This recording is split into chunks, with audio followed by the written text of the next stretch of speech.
De um lado, a bancada evangélica. De outro, o ministro da Economia, Fernando Haddad, da Fazenda, né? A bancada evangélica do Congresso Nacional pretende convocar o ministro Fernando Haddad, da Fazenda, para explicar a derrubada de uma norma do governo de Jair Bolsonaro que dava isenção fiscal a líderes religiosos. Que vespeiro! O requerimento foi apresentado pelo deputado federal Sóstenes Cavalcante. O documento ainda precisa ser aprovado para que o ministro seja convocado. É claro que ele só pode ser convocado pelo voto de comissões permanentes ou também de CPIs. Além da reoneração, quer dizer, voltar a tributar os religiosos, o deputado defende também a ida de Fernando Haddad ao Congresso para explicar o resultado fiscal do governo em 2023. Na última semana, a secretária do Tesouro Nacional divulgou que a dívida pública chegou... Atenção, espectador! A dívida pública chegou a 6 trilhões e 500 bilhões de reais. Emerson Taiu, eu vou pedir que todos sejam sintéticos nas suas falas, para dar tempo de falar do Milei também. Meu querido Emerson Taiu, o Haddad voou no bolso da bancada evangélica, das igrejas, e agora eles querem saber o seguinte: bom, você está querendo arrecadar dinheiro em tudo quanto é canto, por quê? Porque tem um ralo enorme de dinheiro público e você quer agora que a gente pague essa conta? Explica para nós os 230 bilhões de déficit fiscal e a dívida de mais de 6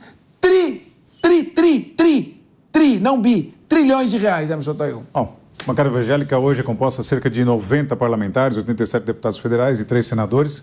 E como você disse, é um assunto extremamente sensível, um vespeiro de marimbondo, um dos mais venenosos que tem, né? E aí, mexer no bolso, aí a gente esperneia. Esse é o grande problema. E o governo tem sido cercado por todos os aspectos, principalmente por sua carga tributária excessiva, né? E isso vai fazer com que vá se afunilando até que tenha um colapso, né, das finanças e principalmente no balcão de negócios que é chamado Congresso Nacional.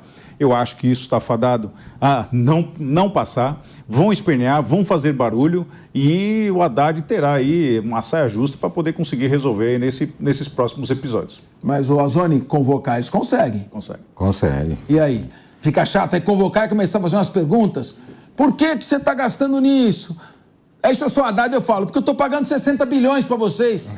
E aí? Tem a contrapartida. Bagunça. A questão da discussão dessa reoneração dos líderes religiosos cai porque dá um desvirtuamento na questão da imunidade tributária da atividade religiosa. A atividade religiosa ela já goza de uma imunidade tributária que garante a atividade da igreja a não cobrança de tributos, nem impostos e tributos.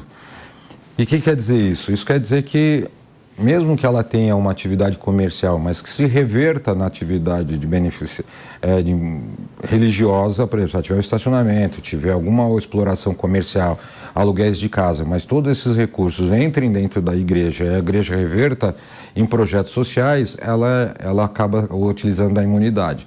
O que aconteceu no governo Bolsonaro foi uma extensão aos líderes religiosos, ou seja, os pastores, aos membros da igreja, que exerciam suas atividades como líderes. E com isso acabando tendo um desvirtuamento do que é previsto na Constituição. Eu acho que nesse ponto, eu acho que essa questão que acho que é importante é que quando tem essas isenções por setores, eu acho que acaba sendo onerado o outro setor. Ou seja, se você dá uma imunidade, dá uma isenção para um determinado grupo, o outro acaba pagando, ou seja, nós, população, acabamos pagando essa parte da imunidade, essa isenção que era dada para os líderes religiosos. Automaticamente ele recebe uma receita e ele tem que ser tributado como eu sou, como todos nós somos, como todos os brasileiros são. Então, eu acho que nesse ponto, eu acho que essa discussão, não acho que o Haddad erra nesse ponto, eu acho que tem que acabar revendo essa questão das imunidades. Tudo bem.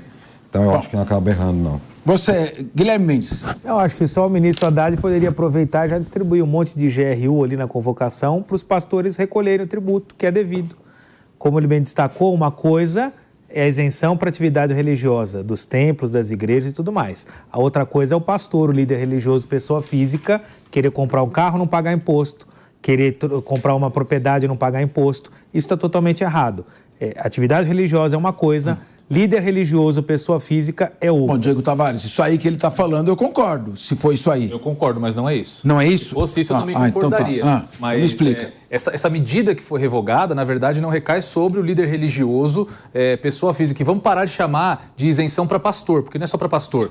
Para pastor, para o padre, para o líder do centro espírita e do terreiro de macumba, é para todo mundo. E não é sobre o rendimento, não é que está isentando o líder religioso de imposto de renda. Nada disso. O que está sendo feito é tirar da remuneração que a igreja paga a esses líderes religiosos os impostos. Então, é como se fosse uma desoneração da folha de pagamento do líder religioso. Mas, se ele tem outros rendimentos de natureza privada, ele recolhe imposto sobre esse rendimento. Mas pera um pouco, a igreja está pagando, a igreja paga o pastor.